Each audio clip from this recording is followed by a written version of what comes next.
कान्हा दिवसेंदिवस असा उलगडत जाणार आहे असं मला वाटतं. म्हणजे प्रोमो मधला कान्हा आणि पहिल्या एपिसोड मधला कान्हा आणि 6 महिन्यानंतरचा कान्हा ह्यात खूप व्हेरिएशन्स आहेत आणि एक ऍक्टर म्हणून या गोष्टी करायला मिळणं एकाच सिरियलमध्ये मी खरा नशीबवान आहे असं म्हणायला नाही.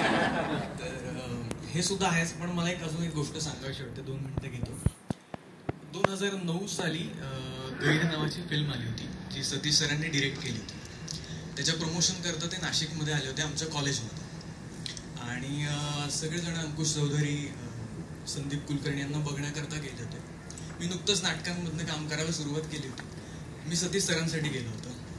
म्हणजे यांची नजर माझ्यावर पडली ना तर ते म्हणतील एक मिनिट माझ्या फिल्ममध्ये काम करशील असं मला वाटलं होतं. पण त्या दिवशी सगळ्यांना कॉलेजला यायचंच होतं. एवढी गर्दी झाली, एवढी गर्दी आली, ते गर्दीत दिसलोच. पण संध्याकाळी त्याचा प्रीमियर होता नाशिकमध्येच. तर प्रीमियर करता मी पण गेलो, पण तिकीट्स मिळाली नाही. तेव्हा हाऊसफुल शो होता तो आणि त्या गर्दीत सतीश सरांशी जाऊन बोलणं वगैरे या सगळ्या गोष्टी शक्यच नव्हत्या. आणि मग मी आणि माझा मित्र असं निराश झालो आणि तिकडनं निघालो.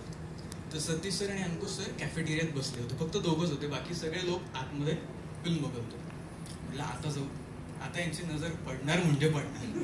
तर बघता क्षणी विचारतील एक मिनिट काम करशील माझ्या फिल्म. पण तसं गंमत अशी झाली, मी गेलो जवळ, मी सांगितलं सर तुम्ही आमच्या कॉलेजमध्ये आला होता पण अनफॉर्च्युनेटली मला आत्ता काही तिकीटं मिळाली नाही. तर ते म्हणाले की हरकत नाही मित्रा, उद्या ये आणि फिल्म बघ. त्यांच्या नजरेत शोधत होतो की पण त्यांच्या नजरेत मला तेव्हा हेच दिसलं की निघू शकतोस आता.